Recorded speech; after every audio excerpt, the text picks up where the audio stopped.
ஐஸ்வர்யா உள்ளே விழுந்த பிறகு நீச்சல் தெரியாமல் தத்தளித்தாள். ஓ, உனக்கு நீச்சல் வேற தெரியாதா? அப்ப சாகுடி. ஐஸ்வர்யாவோ ஹெல்ப் ஹெல்ப் கத்திக்கொண்டு நீருக்குள் தத்தளித்தாள்.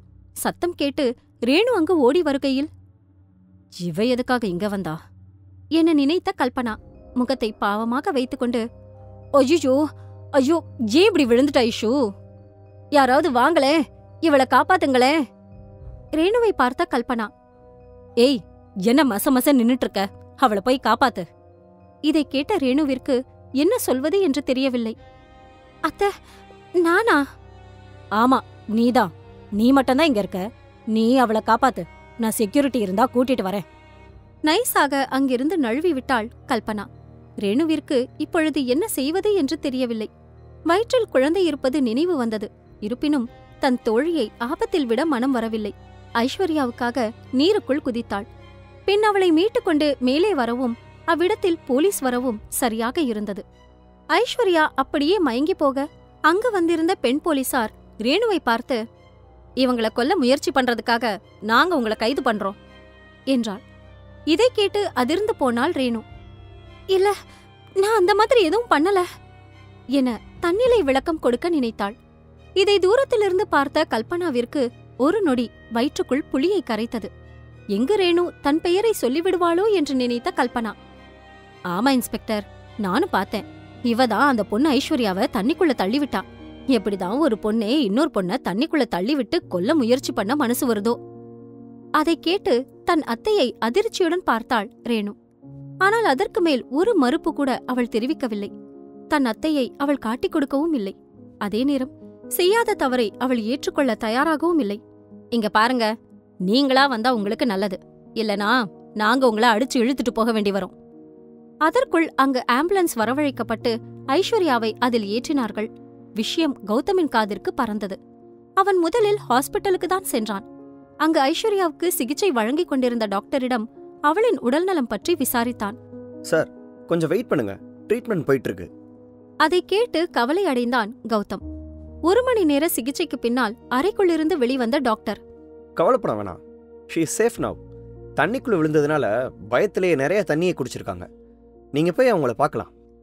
அதை கேட்ட உடனே அடுத்த நொடியே அவளை பார்ப்பதற்காக அறைக்குள் சென்றான் கௌதம். அங்கு ஐஸ்வர்யா ஹாஸ்பிட்டல் உடையில் படுத்திருக்க அவளின் கைக்கு ட்ரிப்ஸ் ஏறிக்கொண்டிருந்தது. Police station. ரேணு எவ்வளவோ முறை அதை தான் செய்யவில்லை என்று சொல்லி பார்த்துவிட்டாள். அதே நேரம் அதை செய்தது தன் அத்தை என்பதை அவள் தெரிவிக்கவே இல்லை. அங்கிருந்து ஒரு சில கான்ஸ்டபிள்களுக்கு மட்டும் இந்த பெண்ணா அப்படி செய்திருப்பாள் என்பது போல் தோன்றியது. ஆனால் ஆதாரங்கள் தானே பேசும். ரேணு உடைந்து போனாள். லாக்கப்பிற்குள் இருந்தவள் இதற்கு மேல் தன் வாழ்க்கையில் இன்னும் என்னென்ன சோதனைகள் எல்லாம் பார்க்க வேண்டி இருக்கிறது என்று நினைத்தவாறு அப்படியே சரிந்து தரையில் அமர்ந்தாள். அவளுக்கு இரவு உணவு வழங்கப்பட்டது. அதை வேண்டாம் என்று மறுத்துவிட்டாள். ரேணுவை தேடி இதுவரை இங்கு யாரும் வரவில்லை, சனாவை தவிர. ஆனால் ரேணு சனாவையும் பார்க்க மறுத்துவிட்டாள். சனா விஷயத்தை தெரிவிக்க வேண்டும் என்று எத்தனையோ முறை கௌதமுக்கு அழைத்தாள். ஆனால் அவன் ஐஸ்வர்யாவுடன் இருப்பதால் போன் சைலண்டில் இருந்தது போலும். சாப்பிடாமல் இருந்ததால் ரேணுவிற்கு தலை சுற்றுவது போல் இருந்தது.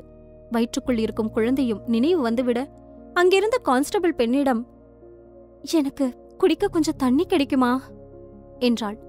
தண்ணீரை மட்டும் வாங்கி குடித்துவிட்டு சாப்பிடாததற்கு தன் வயிற்றுக்குள் இருக்கும் குழந்தையிடம் மன்னிப்பு கேட்டாள். கௌதம் ஐஸ்வர்யா கண் திறக்கும் வரை அவள் அருகிலேயே அமர்ந்திருந்தான். ஒரு கட்டத்தில் கண் விழித்தாள் ஐஸ்வர்யா. ஐஷு, ஐஷு, இப்போ எப்படி இருக்கு? அவன் நலம் விசாரிக்க சோர்ந்து போனவளால் பெரிதாக வாயை திறந்து பேச முடியவில்லை போல. நலமாக இருக்கிறேன் என்று கண்களாலேயே சைகை செய்தாள். கௌதம், நான் ஒரு நிமிஷம் பயந்து போயிட்டேன்னு தெரியுமா? எங்க உன்னை விட்டுட்டு போயிடுவேன்னு நினைச்சேன். ஏய், எதுக்காக இப்ப இப்படி பேசுற? அதான் ஒன்னும் ஆகலல்ல, சரியான நேரத்துல உன்னை காப்பாத்திட்டாங்கல்ல, விடு. அவன் அப்படி சொல்லவும் தான் தன்னை காப்பாற்றியது ரேணு என்று அவளுக்கு நினைவு வந்தது. அவள் இறுதியாக மயங்கும் தருவாயில் அவள் முன்னால் இருந்த போலீசார் ரேணுதான் தன்னை கொல்ல முயற்சித்தாள் என்று தெரிவித்தது அவளுக்கு நினைவு வந்தது. என்னதான் ரேணுவை ஐஸ்வர்யாவிற்கு பிடிக்காது என்றாலும் மனதிற்குள் இன்னும் அவள் தன்னுடைய தோழி என்கிற உணர்வு ஏதோ ஒரு மூலையில் இருக்கிறது போலும். அவளிடம் இருந்து கௌதமை பிரிக்க வேண்டும் என்றுதான் நினைத்தாள்.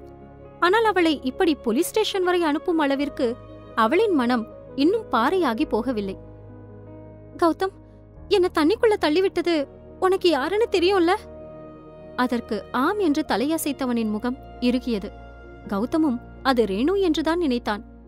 ஆனா எனக்கு அவ மேல எந்த ஒரு கோவமும் இல்ல கௌதம். அவளை போலீஸ் கூட்டிட்டு போனத நான் பார்த்தேன். நான் இந்த கேஸ வாபஸ் வாங்கிக்கிறேன். நீ போய் அவளை வெளியே கூட்டிட்டு வந்துரு. என்னதான் இருந்தாலும் அவன் என் ஃப்ரெண்டு கௌதம். ஐஸ்வர்யா இப்படி சொல்ல கௌதமுக்கு ஒரு கணம் ஐஸ்வர்யாவின் மீது நல்ல எண்ணம் பிறந்தது. தன்னை கொல்ல நினைத்தும் அவளுக்காக இறங்கி வந்து பேசுகிறாளே என நினைத்தான். ஆனால் ரேணுவை ஸ்டேஷனில் இருந்து வெளியே கொண்டு வர வேண்டும் என்று மட்டுமே நினைத்தாள் ஐஸ்வர்யா. கௌதமின் முன்னால் அவளை கெட்டவளாக காட்ட வேண்டும் என்கிற எண்ணம் மாறவில்லை. எனவேதான் இப்பொழுதும் பழி அனைத்தையும் ரேணுவின் தலையில் தூக்கி போட்டவள் கல்பனாவை பற்றி சொல்லாமல் போனாள். அவ உன்னை கொல்ல நினைச்சிருக்க ஆயிஷு. ஆனா நீ என்னடானா அவளுக்கு பாவம் பாக்குற. அப்படிப்பட்டவளை நான் போய் வெளியில கூட்டிட்டு வர விரும்பல ஐஷு. நான் உன் கூடவே இருக்கேன். கௌதமின் இந்த பதிலில் ஐஸ்வர்யாவிற்கு உள்ளுக்குள் அத்தனை சந்தோஷம். Thanks Gautham, thank you.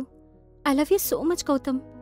நீ என் கூட இருந்தா மட்டும் போதும், எனக்கு வேற எதுவும் வேண்டாம்.